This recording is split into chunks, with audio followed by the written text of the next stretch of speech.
It's a very warm welcome to Inside the Video Store, episode 14, and you're still here. Madness. Thank you for joining me again for a beast of a show. I'm going to apologise straight off the bat for this being excessively long, but it's been one of those weeks where deliveries have just converged on each other. This is everything. We've got What's in the Box coming up in about 15 minutes. And this is literally 3 boxes in one. We have the Vinegar Syndrome stash, we have something very special from Full Moon, and we have something very, very special from Severin, and a few other bits as well. So I don't know how much detail I'm going to go into, and I apologise in advance.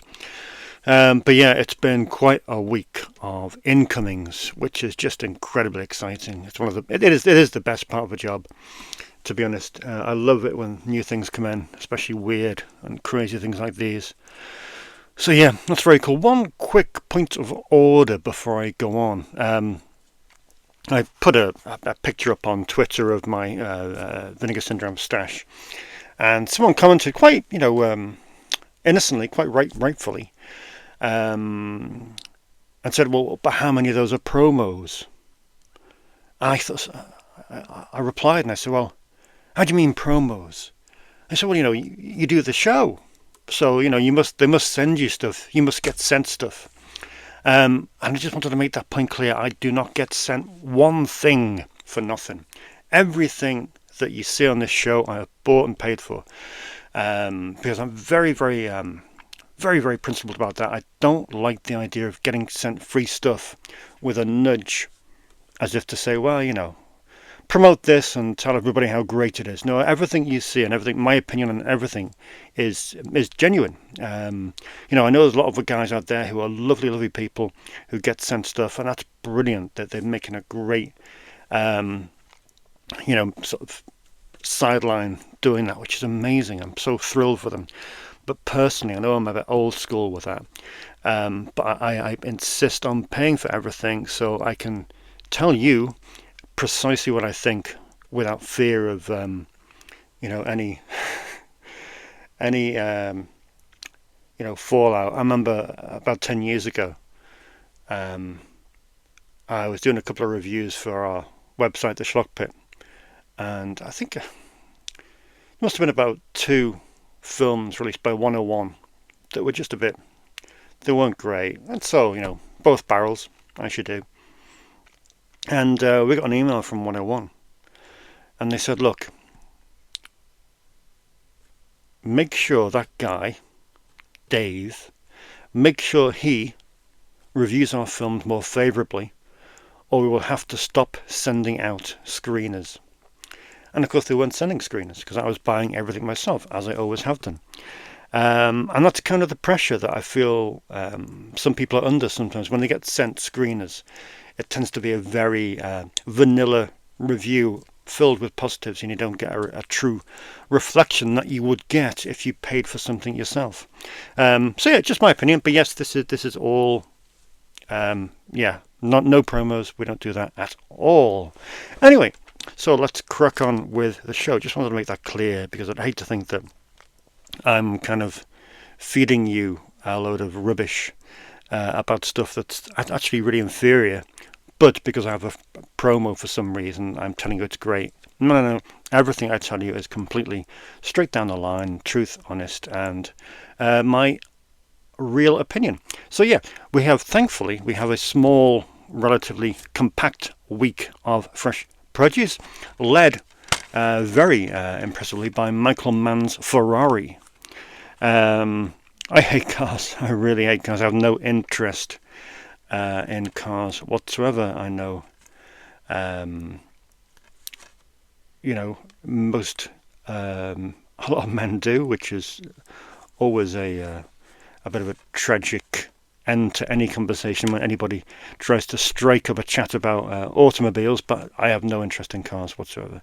However, I love car films. So I'm looking forward to this. It sounds absolutely fantastic. I think it was slated originally for a Showtime premiere, wasn't it? Which is a bit weird. But it eventually came to play theatrically, but did quite poorly by all accounts. I think it took about 40 million at the box office on a $100 million budget or something, which is a shame. But then again, I must admit, I wasn't really into Black Cat. You know, I haven't picked up that Arrow release. I know it's got the director's cut on it. I know it does look a great release, but I watched it when it first came out on DVD and it just didn't do much for me. Maybe I should revisit that.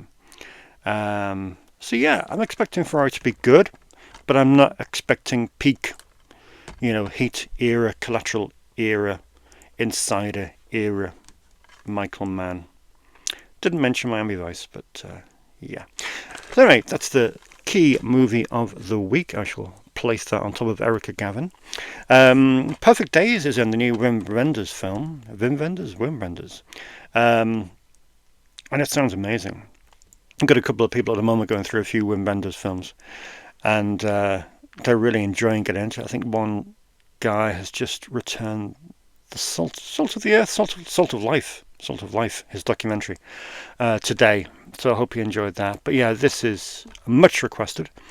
It sounds fascinating. It's based on a project called the Tokyo Toilet, whereby in Tokyo, Japan, 17 public toilets were redesigned by a team of creatives from around the world.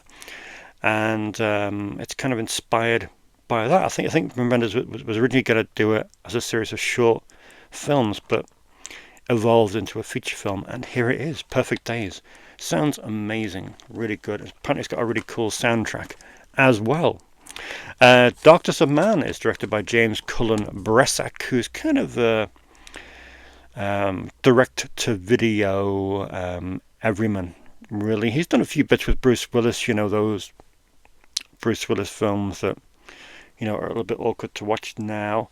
He did Survive the Game and The Fortress with him. He also did a film called The Hot Seat with Mel Gibson and Kevin Dillon. This is his latest. I like Jean-Claude Van Damme. I've done a couple of commentaries with Matty on 3 or 4 of his films, Replicant Legionnaire and stuff like that. But this, so far, it's only just come out worldwide, but the reviews have been a little bit tepid. But like I say, I do have a fondness, a soft spot for JCVD, so hopefully it won't be too mediocre. But we shall see. I can't remember the last film I got in of his. It's been a while. I was certainly saying a couple of weeks ago how Aaron Eckhart is like the saviour of direct-to-video movies. He is the one guy who tends to make really good choices. And I was thinking that when this came in, and I read that he'd taken over by chance from last minute from Alec Baldwin, who was originally slated for the role. So yeah, but this sounds really great, and of course it's directed by the king of direct-to-video movies, Jesse Johnson, who, just look at his resume.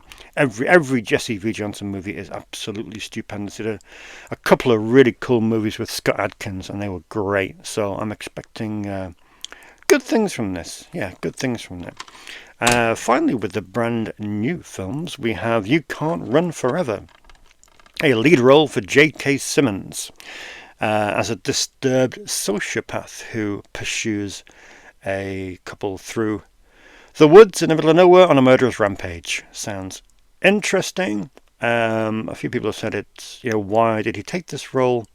Well, Michelle Schumacher wrote and directed it, and that is his real-life wife, so that may have had something to do with it. Still, it sounds interesting, and J.K. Simmons is one of those actors that I'd be happy to watch in most films. No boutiques this week. There was one out, which was Vision Quest, is it, with Matthew Modine? So that's due out by Warner Archive, but lately Warner Archive's releases have been a bit hit and miss with regard to hitting the release date. This was due out 3 weeks ago and finally came in today, which is Santa Fe Trail, the Michael Curtis film with Errol Flynn, so that's good to see. Also, I have ordered the Pete Walker box set from 88 this week. It's due for release in a week's time, due for release on Monday the 17th, but I'm just hoping that it ships a few days early so it comes in this week, because I'm very, very excited about that. Anyway, that is the new films this week, and before we lose ourselves in a dizzy spell with these exciting new arrivals, I will take a quick look at what's on loan.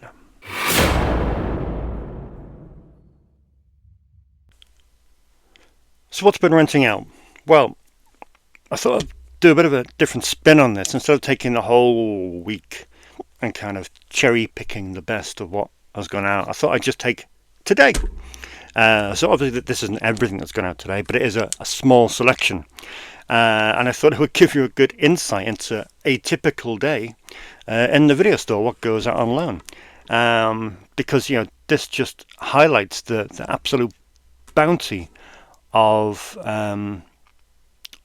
wonderful variety, a cornucopia of films that, if you're a betting man and you try to, well, you would have a better chance of winning the lottery than you would of predicting what would rent out in any given day.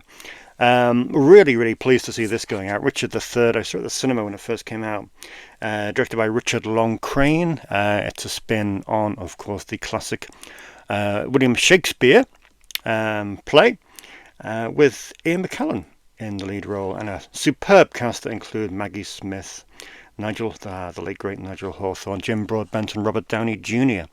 It's very, very good. It is. I think, along with Kenneth Branagh's Hamlet, I think it's one of my favourite Shakespeare adaptations. I know the Hamlet version is very, very faithful, but this is very ambitious and really cool. I should really upgrade to this. I think the BFI did a Blu-ray of this, so I should upgrade because it's worth the worth doing so. No, I know you. I like to do little comparisons. I like to sort of highlight the anti-algorithm nature of coming to a video store, as opposed to being shunted in a certain direction on Netflix and the streaming sites. One of my customers today rented this twosome, which I don't think you would get on Netflix. He rented The Thing, John Carpenter's The Thing, and Buster Keaton's The Cameraman. Again, if you watched The Thing, The Cameraman would never come up in your suggested viewing requirements. I thought that was a really cool twosome. And it's great to see two classic movies going out, which is awesome. Our old friend Rob, who we speak about weekly, and who watches weekly. Hello, Rob. And Rob's wife. He rented this really cool sort of neo-giallo Amor from Belgium by the directing pair of Hélène Coté and Bruno Forzani. They did do another film similar to this, didn't it, which was called The Strange Colour of... Forget the full title. Did check before I started recording this, but it's completely escaped me in those 3.5 minutes. But this was great. Very, very odd. Very stylized, but a real homage to Dario Argento and Mario Bava. Really cool indeed. It's been a while since this one's rented out, so really good to see it renting out today. And I'm sure Rob will give us his honest opinion, as he invariably does, which is very cool. He also did this. I know 88 have released this in the last couple of weeks, haven't they? I'm sure the special features are probably a little different, and I know they released it on 4K as well, as I think did Severin. But to me, you kind of faced quite regularly with that quandary, with that problem of whether you should upgrade or whether you should stick or twist, isn't it, really? But for me, this edition of Severin's version of Jess Franco's Dracula is absolutely fine for me. It's got a good assortment of special features, including a David Del Val commentary, and it's fine for me. I didn't switch to the 88 version, but cool to see this going out. It's a really interesting film. Thrilled to see Trances run out today. Anytime someone takes a Charlie Band film, it is like I just want to give them a huge bear hug, because it's great. Whether they will be inspired to make their way through the whole franchise to number 6. I do not know. Many people have fallen at the third hurdle, but I love the whole franchise. This is one of my favourite film franchises of all time. I love the Trancers film. Trancers 1 is very stylish, very neo-noir. I think it's Charles Band's best directing effort, and it's wonderful. It's a really good Blu-ray by 88 Films. Yeah, very good indeed. I'm thrilled to see this renting out. Someone rented this for the very first time. They'd never seen these films before, so when they see the first film, I can't wait to hear their reaction. Yeah, this is great. I know 88 released Sleepaway Camp 2 and 3, wasn't it, as part of their Slasher Classics collection, but we're left wanting for Sleepaway Camp 1 on some kind of second generation format, be it Blu-ray or UHD in this country. It is a shame that it still hasn't come out. Hopefully soon. I would like to see that in a better format, because this Anchor Bay DVD, although it's great, it's now getting on. When did that come out? 2007. So this is 17 years old now. So I always have a problem with films being re-released on stuff like UHD when they come out on Blu-ray like 2 years ago. But this would be a justified re-release, and hopefully someone has it on their schedules for release soon. That would be fairly thrilling. My friend Mark took this today, which is really exciting. Brilliant film. It also reminded me that it did come out on Blu-ray in this country as part of the HMV Premium collection, and I must upgrade because it is such a fantastic film directed by Arthur Penn, one of Gene Hackman's best roles.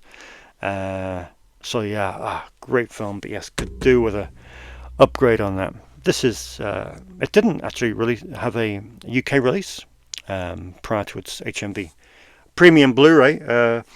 This is the American disc, but with it being Warner Brothers, it is typically region free. So this has been out a number of times as well, so I've certainly got my money's worth on that. And finally, I had someone in a very tall white hat rent a film before. No, he didn't. He wasn't wearing that at all. A very inquisitive customer who was keen to find out what all the controversy was regarding Goodbye Uncle Tom. An interesting one. I'll be interested to see what he thinks, because at the moment, I'm the only person I know personally that comes in here who's seen it. So it'll be great to have that conversation, which is the best part of the job, really, isn't it?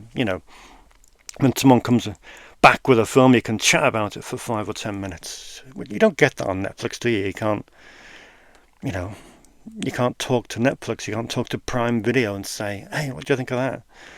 Well, when this guy brings this film back, then we shall have a serious and informed debate about how utterly horrified we were by the content within it. So that will be very exciting. Looking forward to that. But good to see it going on loan, and I've recouped some of my investment. So, only take me about another 25 rentals to break even on that. Yeah, maybe in 2027 we might get there. Anyway, they are a little selection of what's been renting out today, Tuesday, the 11th of June.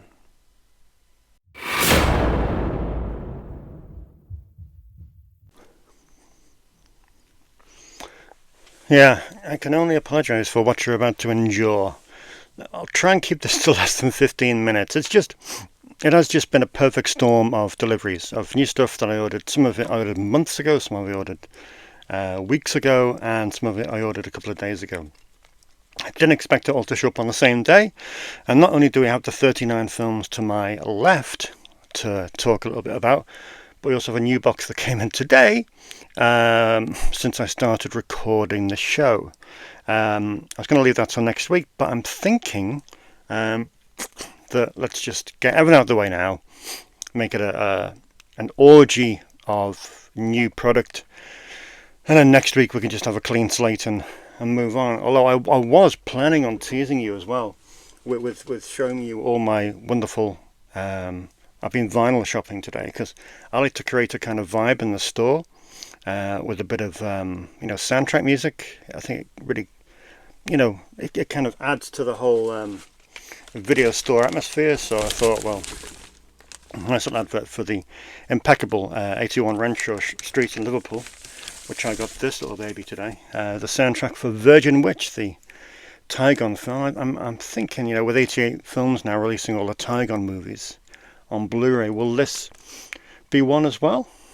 It will be interesting. It will be interesting. Let's see if this one turns up. There's loads more in there, but I'm not going to bore you with all my record purchases, because then we really would be here all day. Although I will just point out that this is one excellent release. I got this special edition vinyl in today from Rough Trade. I can't wait to play this in store, if I ever get it open. I'm sure many of you will already have this. Let's have a look. Here it is.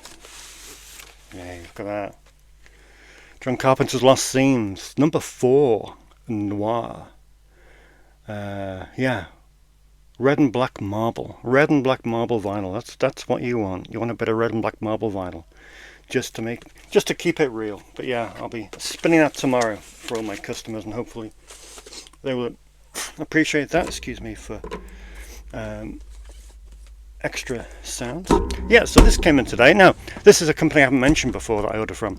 Obviously, I have a US postal box that manages to pick up a fair bit of stuff that I order from all the US indies and Amazon.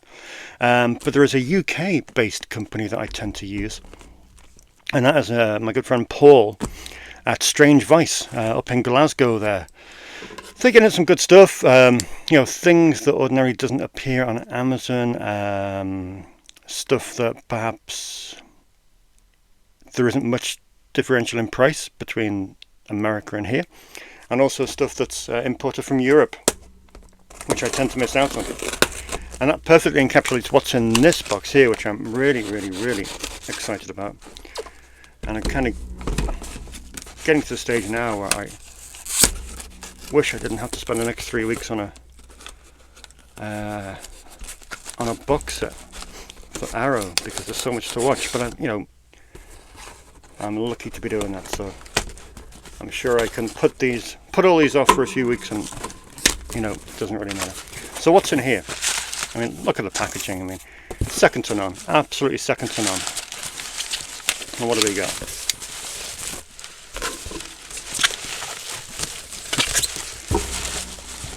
Superb.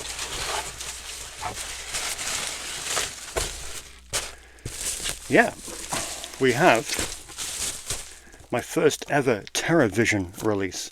It is Jim Wynorski's Popatopolis, which is one of the best making of documentaries, or best film making documentaries that you will ever see. It's fantastic. Brilliant fly on the wall little thing. And this has the added bonus, loads of special features, but the added bonus that has an HD extra of The Witches of Brestwick for the very first time. So yeah, the Witches of Brestwick full-length feature is an extra on this film. I know many of you will have been waiting to watch that. But yeah, Popatopolis, like I say, I haven't really got into the whole TerraVision groove yet, because but yeah, some of the website clarity wasn't that great with regard to what was region 3 and what was region A. So that kind of put a spanner in the works. Some of the stuff that they released just won't shift here. And yeah, a few other reasons, but we shan't go into those. And now, have a look at this. This is interesting. Oh, look at that nice little Strange Vice sticker that we can prominently display on my counter. Yeah, look at these. These just appeared on the site. I have no real idea what to expect. Well, you've all heard of Turkish Star Wars, haven't you? So yeah, you know what to expect with Turkish Star Wars. I'm sure all of you have seen clips and elements of that over the years. Well, this kind of continues in that vein, because let me shift it. We have on DVD, which is fine, from the Filmotronic label, all region free and UK-friendly DVDs, we have the beginnings of a Turksploitation section. Turksploitation, just what we've been after. Because we have... I won't even try to pronounce these. This, which I think is a kind of spin on Mario Bava's... Oh, it's a remake of The Mysterious Dr. Satan. I thought it was kind of a Danger Diabolique kind of thing. But nevertheless, that's from 1972. We have Satan, which I'm guessing might be a spin on The Exorcist, considering it was filmed in 1974. So yeah, we have the kind of the Turkish Exorcist, which should be cool. And we have this, which I don't know what to expect, but obviously it's like some kind of mad kung fu thing from Turkey. So yeah, the beginnings of my Turksploitation.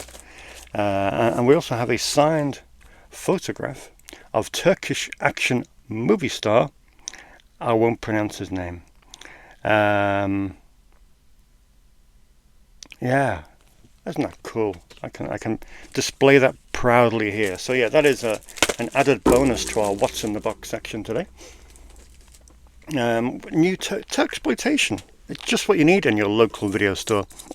So what do we got here? So we got a couple of very well defined piles. So let's go through the Vinegar Syndrome stuff first. As I said, I'm not going to spend too long on each one of these, otherwise we'll be here all day. Penitentiary 2 has come in and gone out fairly quickly. Jana Funaka did the first one, of course, and the second one, acted in it, and in this you also have the bonus of the iconic B.A. Baracus, as well as Ernie Hudson and Rudy Ray Moore. So, I mean, yeah, if you liked Penitentiary 1, then Penitentiary 2 is definitely for you. Big fan of Ed Wood, as you all well know. So, Orgy of the Dead, which is from a script that he penned, has arrived this week in my Vinegar Syndrome batch. Missed out on this when it first came out, but I thought, well, yeah, I cannot refuse some Ed Wood. This is one of those films I thought I had in. I didn't. Night Train to Terror, an essential release. It's kind of three separate stories, isn't it? All kind of mangled together. Mangled being the operative word, but it's very good fun. It's very good fun. Glad to have Night Train to Terror. Didn't pick up this originally because I was hoping to get it a little bit of a discount, and so I did. I got it at a discounted price with it entering the sale. Made in Hong Kong Volume 1. You know, I always like to beef up my Hong Kong section, and this contains 3 movies from the late 90s. All sound really, really interesting, with The Demon's Baby obviously sounding the most interesting among those. So, looking forward to getting to those. And then we have this, another 4K. I think this is the shop's 48th 4K film, is it? Something like that.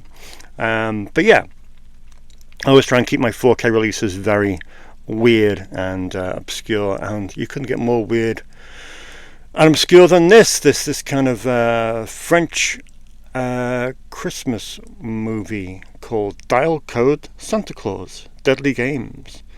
Looks absolutely bonkers, and long rumoured to be the unofficial inspiration for one of the biggest Hollywood blockbusters of the 90s. I'm sure you can make up your own mind what that might have been. This is another one that came out a little while back, but I didn't pick it up the first time around. Crazily enough, they've marketed this month on Vinegar Syndrome because they've done a new slipcover. And that's the weird nature of physical media. New slipcover, it caught my eye. Women in prison film. I do like a women in prison film. And this looks quite wonderful, starring Phyllis Davis and directed by Michael Levesque, who directed, of course, Werewolves on Wheels, the notorious exploitation movie. Buddies, I mean, what a film this is. This is the first ever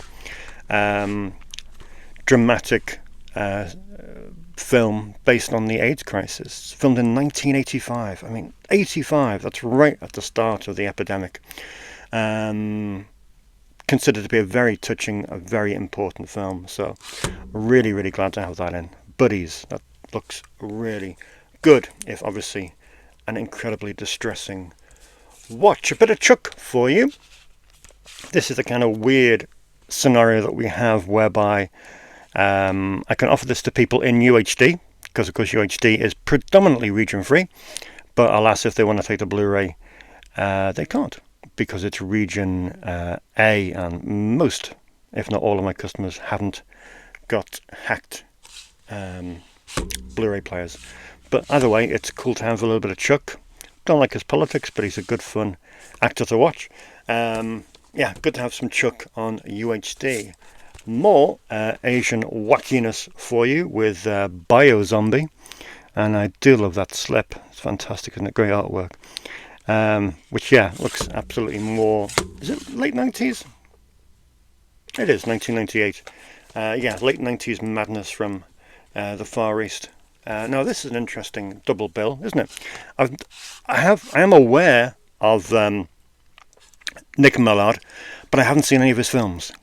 So I don't know what to expect with these, but I would imagine that both Criminally Insane and Satan's Black Wedding should be the ideal introduction to his movies. So yeah, that will be very cool indeed. Next, I watched this the other night actually. I'm avoiding my Arrow work like an idiot. So I'm going to have to cram for the next 3 weeks. But I had to watch this because it just looked incredible. The Instructor, which is kind of like a lo-fi, regionally shot action extravaganza about a kung fu teacher who, gets on the right side of the law to avenge something that's happened to him, and it's immense fun. It's a bit of cheese, but it's immensely enjoyable. One of those sort of local films that you can tell just so much heart has gone into it. So yeah, absolutely thrilled to get a copy of this. China O'Brien, again, it's one of those that we have on UHD, but if anyone wants the Blu-ray, I'll have to push them onto the Eureka. I mean, yeah, that's nuts, isn't it? I mean, to have 2 copies of China O'Brien and China O'Brien 2 in the store, one on UHD and one on Blu-ray. Just absolutely nutty. But yeah, I mean, this edition is superb, isn't it? That hard box outer with the booklet, the slip, and the Amaray case inside. It is just immaculate packaging, and it is unbelievable. Then finally, from Vinegar Syndrome, we have the 3rd volume of Homegrown Horrors. Love this series because it's... Well, I love shot on video and regional filmmaking. It is one of the things that really does float my boat. I've only seen one of these. I saw it over the weekend. I saw Haunted Ween. Brilliant. Now, compared to most of the shot on video and low budget regional horror films of that era, this is undoubtedly one of the best looking. It really is very, very well done. The makeup effects are fantastic, and the storyline is great fun as well. So yeah, really enjoyed that. But also we've got Deadly Love in here and Revenge, which I shall peruse at some point, but obviously not June, because I'm not allowed to watch anything else other than Secret Arrow Project. I'm not allowed to watch anything else in June other than... I mean, that's just torture, isn't it? Absolute torture to have all of these and not be able to watch them. But hopefully many of my customers can watch them and enjoy them, which would be great. What's up next? We have The Partners. Quite a few bits of partner orientated stuff.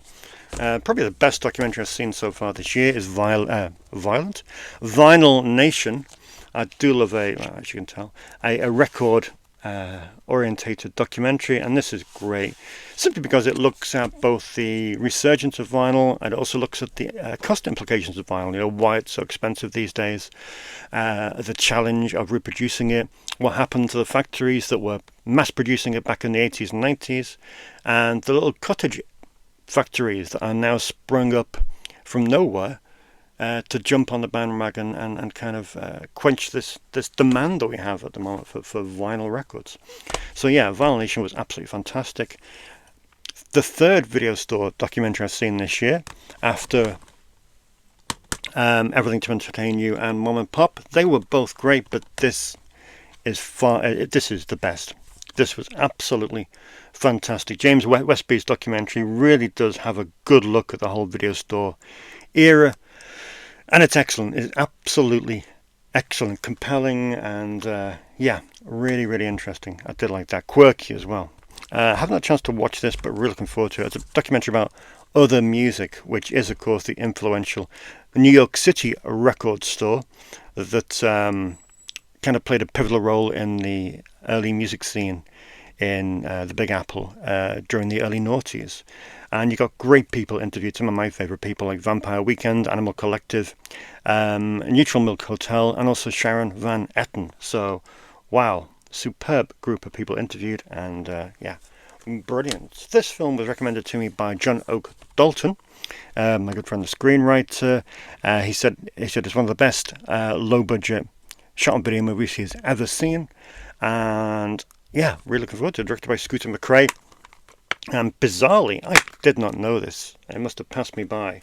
But it did cause a real furore with the censors in this country as late as, 1994. So 94, 95 really caused a stink with the censors and made the press. Nigel Evans, God grief, the Tory MP for Ribble Valley, said, "How anyone can watch films like this is beyond me." Well, Nigel, I can't wait to watch this. Should be fun. Shatter Dead. Install now. Spilled my lunch on my hoodie. Not a good look. Game of Pleasure is in from VHS Hitfest.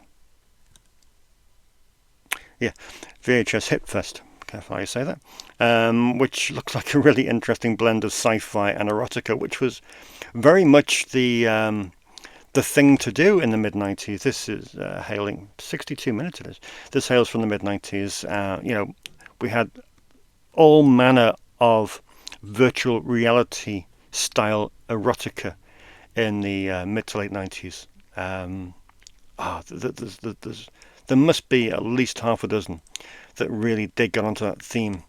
And this is one, Game of Pleasure, which kind of looks like good stuff to me.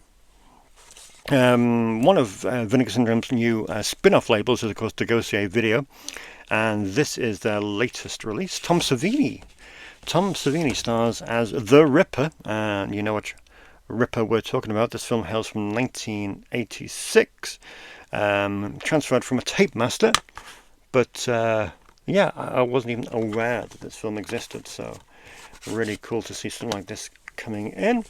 And then finally, this got me a bit annoyed. Sorry about that. This got me a bit annoyed. This is the Aussie bit of exploitation, but late 80s era houseboat horror. I got annoyed with the spiel on this.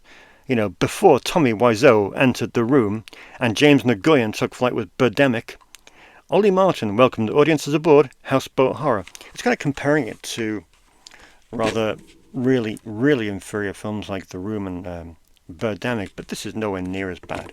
I really liked it. I thought it was good fun.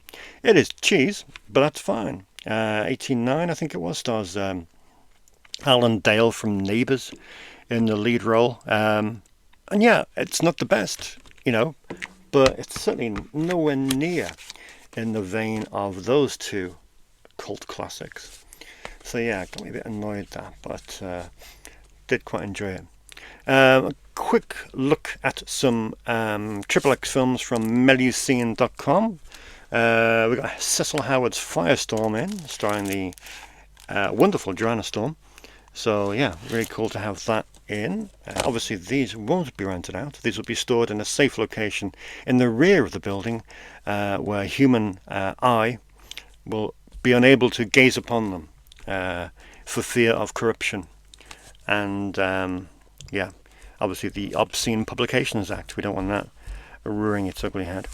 And yeah, brilliant double bill. Double bill? No, single bill. Next week is the double bill. I forget. Anyway, Chuck Vincent, Farewell Scarlet. Another Chuck Vincent, which is absolutely superb, one of my favourite directors. Yeah, Really cool to have that in. And then we have this with a double bill. Yeah, a double. So 3 Chuck Vincent films in one shipment, which is just nuts. Yeah, we have that Lucky Stiff and also Bon Appetit, a very nice double bill, courtesy of the Quality X imprint from Melusine.com. Chuck Vincent really was high end in the Triple X field, and he also managed to dovetail between Triple X and mainstream films as well, before ultimately he had died tragically early in 1992 of HIV, which is a real shame because he was an absolute force to be reckoned with. And then finally, I was doing a review for my Gary Graver book this week on Taboo, or the other week on Taboo 6. I know you're a big fan. And Taboo 6 was shot on video, which kind of was a bit of a shame because it's such a great series of movies. So I had to get the first 4, which comes in this wonderful box set. All the first 4 Taboo films are all shot on 35mm, and the first Taboo film is one of the best Triple X films you'll see because it stars Kay Parker, who is probably one of the bona fide legends of the industry, and it was undoubtedly one of the most successful Triple X movies of its time as well. So here we have Taboo 2 and 3 on a double bill, and weirdly Taboo 4 is separate. So yeah, really pleased to have those in because they are all fantastic. We're nearly there, people. We're nearly there. Thank you for staying with me. Nearly there. We had one of the most requested films in the store is The Monster Squad. Never had a British release since the days of VHS, which is just unbelievable. Fred Decker made a amazing, iconic film here. So it got a very good release on the other side of the Atlantic, but it was region locked, so I imported this Spanish. I hope it's not one of the Spanish Blu-rays. It looks fairly decent. I mean, authentic. So yeah, The Monster Squad on Blu-ray is here, which is very cool, and one of my customers asked for Death Rides a Horse, so that came in as well. Didn't have it. Weird thing. So 2 left to go. What do we got? We have this, which let me move this. In my estimation, and I've been known to be wrong several times, but in my opinion, this here is the best physical media release of the year. I don't mean packaging. I mean, that packaging is wild. But just in terms of product, in terms of the film, this film coming to Blu-ray this year is the most important, or one of the most important moments. I really do feel that. Because this film started out nearly 50 years ago. Back in 1975, Dave Allen started penning the Primevals, started the first few ideas, jotting them down. By 1978, he was working for Charlie Band. He suggested his idea, this stop-motion epic, to Charlie, and Charlie said, yes, let's do it. I'm all out for that. Let's get it done. They took out a huge advert in Cine Fantastique to announce this project in 1978. Finances, sadly, did not materialize. Of course, Empire went bust at the end of the 80s. Everything was all in place, and then gradually, during Full Moon's partnership with Paramount at the start of the 90s, there was a little bit of money going around. So Charlie said to Dave Allen, right, let's get it done. So they went to Romania, filmed all the live action stuff, and set about doing the stop motion. Of course, stop motion is one of the most laborious, I mean, you all know this, it's one of the most laborious techniques in filmmaking. And the 2 hours that it was, the 2 years that were allotted for it, alas, didn't happen. Of course, Charlie at that time is making film after film after film. Dave Allen is having to do all his effects in many of these films, like Robot Jocks and Puppet Master and stuff like that. So he never really gets to spend time with it. 1999, Dave Allen dies very early, very young, of cancer, and the project gets shelved. Fast forward 20 years later, Charlie does a crowdfunder, raises $40,000, and hires Chris Endicott, who was, of course, was Dave Allen's right-hand man, to gradually start piecing together the remaining footage of stop motion. A lot of it was done, but some of it wasn't. It wasn't finished. It needed finishing. So Chris Endicott got his colleagues together and set about finishing it.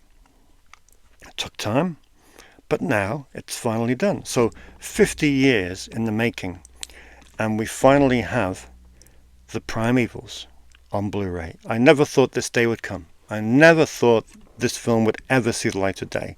Certainly not in the condition it's in, because it looks absolutely impeccable, absolutely immaculate.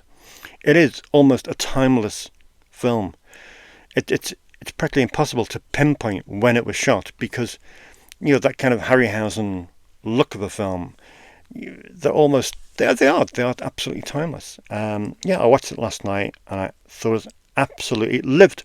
When you're looking forward to a film for a long time, and you're convinced it will never live up to your expectations, because it can't, because it is simply too much of a, it's too much to live up to your expectations. But this does. This exceeded my expectations. I thought it was absolutely fantastic. So I'm absolutely thrilled about that. And hopefully people will cotton on to just how important this film is. The amount of work that went into it. Full Moon isn't the trendiest of film labels at the moment. So you don't have the usual band of influencers all over Twitter, Instagram and Facebook saying how great their stuff is anymore. So there is a danger that this film will come and go with barely a whimper, because people just won't realise that it's out there. But hopefully they will. Hopefully they will, because it is just a tremendous piece of... It's a feat of engineering. It really is such an amazing film. And I was so excited about it. I thought these kind of things aren't really my thing. I am a very much just give me the disc. Just give me the disc. But I thought with this, because it's taken so long and because so much effort and time has been put into it, I thought, no, I'm going to make sure that I get the most lavish edition of it possible, just as a way of contributing to its existence. But yeah, the Primevals is here. This is a lovely, lovely set. Obviously, you've got the art prints tucked up back here. You've got a bit of the alien pen badges over here. We have 3 Blu-rays. We have the Primevals, which is a full-length, obviously 90-minute feature. Yes, a 90-minute feature from Full Moon. Who would have thunk it? Which, of course, has played the Sitges and Fantasia recently. We have the David Allen version of the Primevals, which is the same as this, but it has a few storyboards inserted in place of areas that couldn't be quite realised. And then we have packed with documentaries. We have the feature-length documentary Lost to Time, Unearthing the Primevals, which was made by Daniel Griffith of Ballyhoo Motion Pictures and features interviews with David Allen himself, Chris Endicott, Juliette Mills. Juliette Mills stars in this film. Phil Tippett, Charles Band, obviously. And then you've got other stuff. You've got little promo reels about it. You've got the original promo reel. You've got David Allen editing it. You've got a set visit to the Primevals. You've got a promo reel from 97. And then you've got a Q&A at Industrial Light and Magic. So yeah, just amazing. I've got to save that. But to me, if there's one thing out of all of this that I hope doesn't get lost on people, it's the fact that the Primevals is an absolute work of genius. It's a work of art. I mean, you think the cynics, the Full Moon cynics among you will probably think, oh yeah, but you know what Charlie's like. I bet it's got like 3 scenes of shoddily done stop motion. No. This is some of the most epic stop motion that I have ever seen in my life. Absolutely wonderful. Stunning. I think I was sat on the sofa last night just with my jaw on the floor because I could not believe just how good this was. Signed by Charlie as well. So yeah, that is the release of the year, quite frankly, because it is absolutely stunning. Although, if you had to draw level with something, if you had to have a tie, then this would probably tie with it as one of the releases of the year, because this is just unreal. From Severin comes The Game of Clones, the Bruceploitation Collection, Volume 1. 7-disc collection of 12 restored Bruceploitation classics, including the award-winning documentary Enter the Clones of Bruce. I watched Enter the Clones of Bruce last night, which of course is David. We're going to get his name. David, Mr. Severin's, David Gregory. David Gregory's documentary, and it is just a brilliant, informative documentary. I've been aware of Bruceploitation, the whole idea of Bruceploitation for 20 years. You know, if you get into films early on, you learn about the little idiosyncrasies of the film industry and little idiosyncrasies of little pockets of niche, quirky films that exist. So I've been aware of Bruceploitation for 20 years, but I didn't really know the detail. I knew a rough bit about it. I mean, Bruce Lee, Bruce, all the different Bruces. But this just is a complete education. To watch that documentary and to learn about all the different incarnations of fake Bruce, to learn about all the different pockets around the Far East that these films came from. I just kind of presumed that Bruceploitation, there's probably half a dozen, maybe 8-9 films in that genre, but there could be hundreds. So I don't know how many volumes they're going to put out, but absolutely fascinating. One of the best. I know Vinyl Nation was one of the best documentaries, but this is equally one of the best documentaries I've seen. So yeah, if you're having this, if you're getting this box set, I urge you to start with Enter the Clones of Bruce, David Gregory's documentary, because it really does help and provide a base from where to go with this collection. And the good thing is, in that documentary, it doesn't show too much of the films that are contained in this volume 1, so there's no real spoilers there, and it just makes you hungry for more volume 2, volume 3, and yeah, massive thanks to Michael Worth as well, the great Michael Worth. I've got a couple of films he directed here, who's obviously played a key role in this.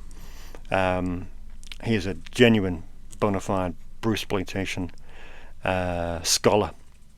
But yeah, this is great. It cost a bit, but it's one of those, like the Black Emmanuel collection from Severin, that you can just lose yourself in for weeks and weeks and weeks. So I'm absolutely thrilled. It's region free, so it's UK friendly, and yeah, absolutely thrilled. So what a week! What a week of new releases. I hope you're still with me. I hope you didn't switch off after about 3 minutes. But yeah, cool. And these are all available to rent at your local movie rental store, except the porn.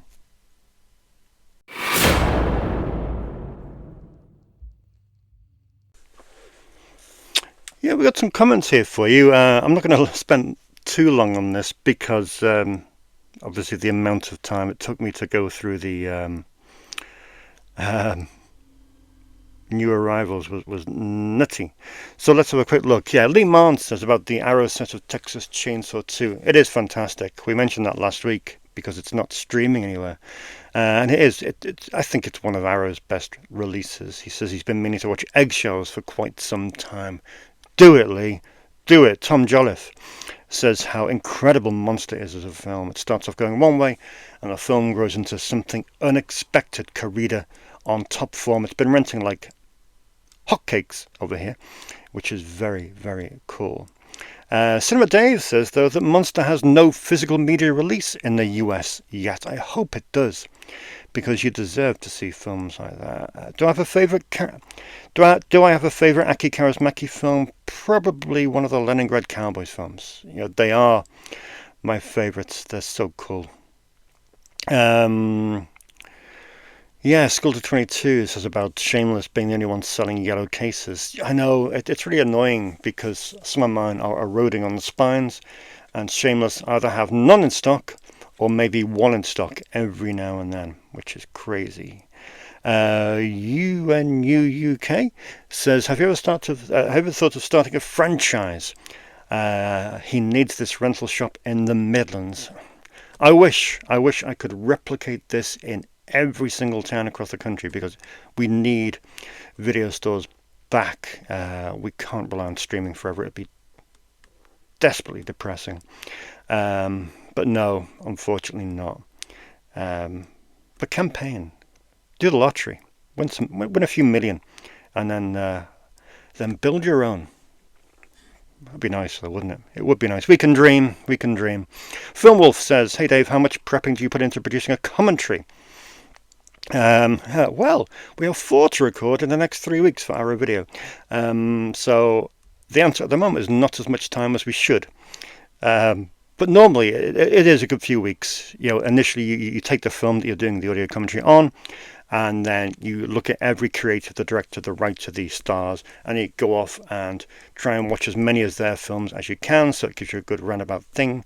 And then if the film's got sequels, you watch the sequels. If the film's related in a specific genre, then you try and watch the peers who relate to that movie. So yeah, you would normally ideally do about 3 or 4 weeks of prep for one commentary. But like I say, we've got 4 to record before the 30th of June. And we are probably the most stressed that we have been while doing physical media work, to be honest, because, we haven't done as much prep that we should have done. Is there any commentary you've done that you're most proud of?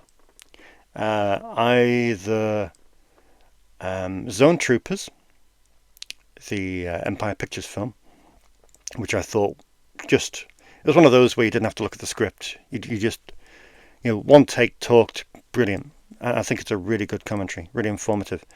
And the other would be the commentary we did with Mike Deek for the Arrow Enter the Video Store set, which was on... Can't remember the film. It was on, the one with Jeffrey Combs. God almighty. I'm going to get $125 for that. I don't know. My brain is, my brain is full of this. I should have prepped for this. Lee says, another great show. It'll come back to me in a second, I'll tell you. I don't want to walk over there to check it, because that would be wrong. No, I am going to walk over there. Cellar Dweller. Of course it was. You didn't notice that little cut, did you? No, didn't think so. Cellar Dweller, of course. Right at the top of my head. Anyway, moving on. Lee Brennan says, another great show. Looking forward to the Spaghetti Western section on the next show. Isn't here. It'll be next week. Didn't have time. But yes, it's coming. Dr. Impossible of Counterpunk says, I bet you'll be saving a space for the Confessions films. Oh, yeah. I mean, I got the other films, the other box set they got in, the Adventures box set. They weren't very good. The box set was brilliant, but the films, I forgot just how kind of lame they were. I'm hoping the Confessions films may be a step above them, but we shall see. With all those movies you have in the store, says Terry Ullard, do you ever go to the cinema? No, I don't. I have 1 day off a week. 3 days off a month. I have 3 days off a month, and I just don't have time. So I tend days off are spent catching up with life, real life. So I can't really justify going to the cinema and sitting there for 2.5 hours when there's stuff to do. So unfortunately not. I do miss it. When I was at uni, I used to go to the cinema 3 and 4 times a week, and that was just amazing. But now, I don't get the chance, but maybe one day. Maybe I should employ someone. Anyone want a job? Don't send me CVs. M62 Film says, "Hey Dave, what do you think is the future for physical media?" He says that he feels like the industry has tried to make streaming king, but it's now not working for them. Yeah, it isn't working for them, is it? Meanwhile, emerging indie filmmakers are funding their output via crowdfunding with physical media as the perks. Will we see more people going back to physical media or just more niche successes in that area? I don't know. I think there's a mental block at the moment with the actual means of playing physical media. So many people have just got rid of their DVD players, just straight off the bat. No, we don't need them. And they booted them out the house. They want the sleek little TV on the wall, and that's it. No wires, no boxes, no nothing. And that's that minimalistic look for their entertainment centre. They want the TV to do everything for them. Unfortunately, if you want to access some of the best films ever made, you're going to have to attach a Blu-ray player to that. So I think it depends on people's acceptance that they will need some more hardware in their houses. I'm talking about Joe Public here, because people like you and me, we've got all this kit. We're hardcore. We'll always have it. But I think the real challenge is to convince the people that are happy, are content with Netflix and are content with Prime. What we need is to make those people discontented with those streaming services. Discontented? Uncontented. Annoyed with those streaming services, so that they start cancelling them and they start thinking, this isn't working for us. We need to go back to the way it was.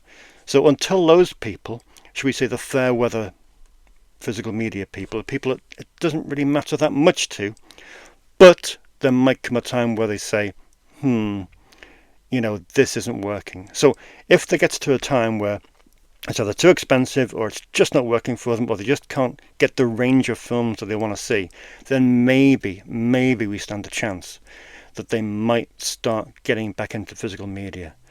But until then, I just think that there's a portion of the population that are just too content with mediocrity. They are just happy to accept the fact that what's on Netflix is what they can watch, and they're happy with that. Then they'll stick a film on, they won't watch it all. They'll watch half an hour. They'll say, "Oh, forget that. Let's go to bed." So I don't know. I'm still positive.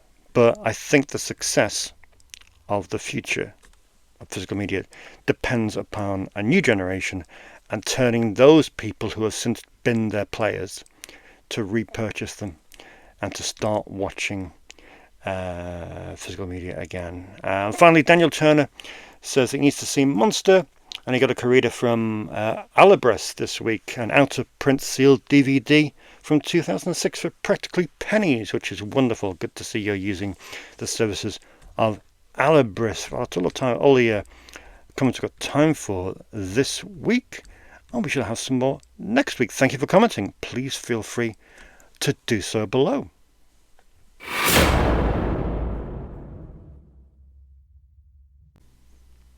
Final job for today is just to round things off, finally, with some Sleeping Giants. Again, another 3 that aren't streaming anywhere, which is just nutty. I just thought I'll start at the beginning of the alphabet and see how far I get before I run out of films.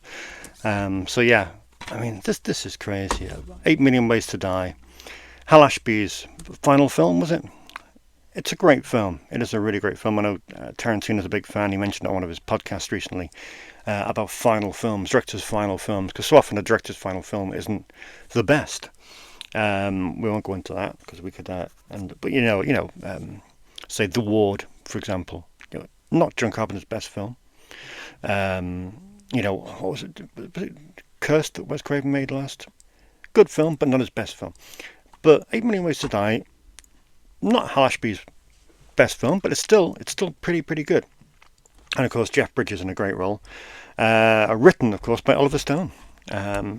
Brilliant film, but it's not available to stream in the UK, which is just crazy. Neither is this. 9.5 weeks. Weird. We seem to be entering an era where any kind of sexual activity on film is poo-pooed and thought of in a very negative manner, which is nuts, really.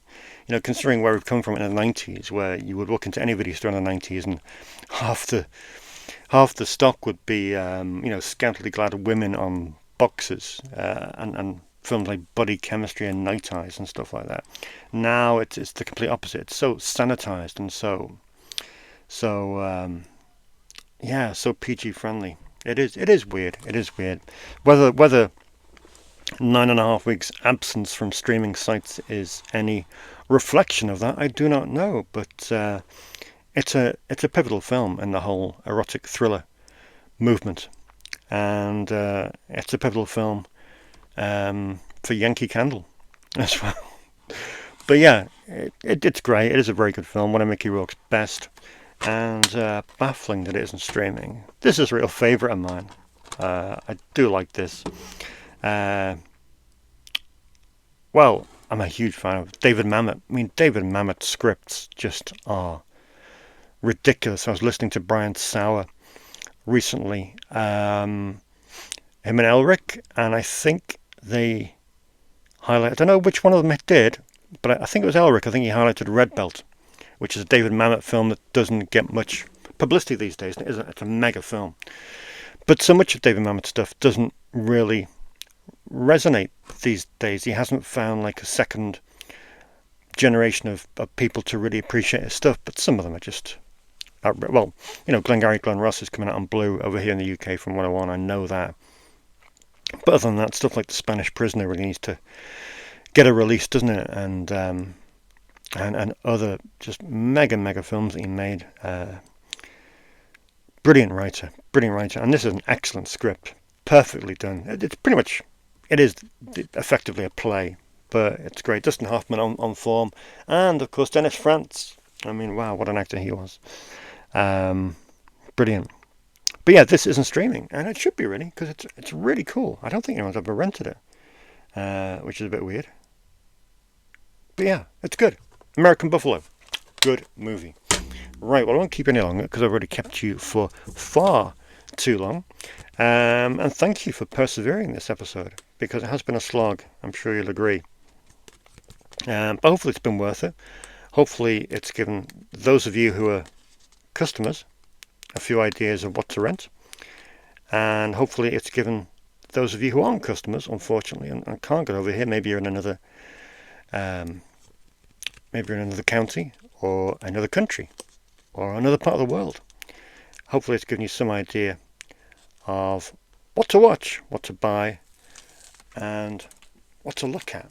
Because we are absolutely living, I know I repeat myself, we are living in a golden age of physical media, which you can tell by all of this, which is it is absolutely phenomenal, really. And I know there was a big thing on social media this week about the price. Are we being charged too much for physical media these days? You got to remember that back in the 80s, we were paying, video stores were paying £80 for a VHS cassette that would degrade in no time at all, that had zero special features, that had zero quality compared to nowadays.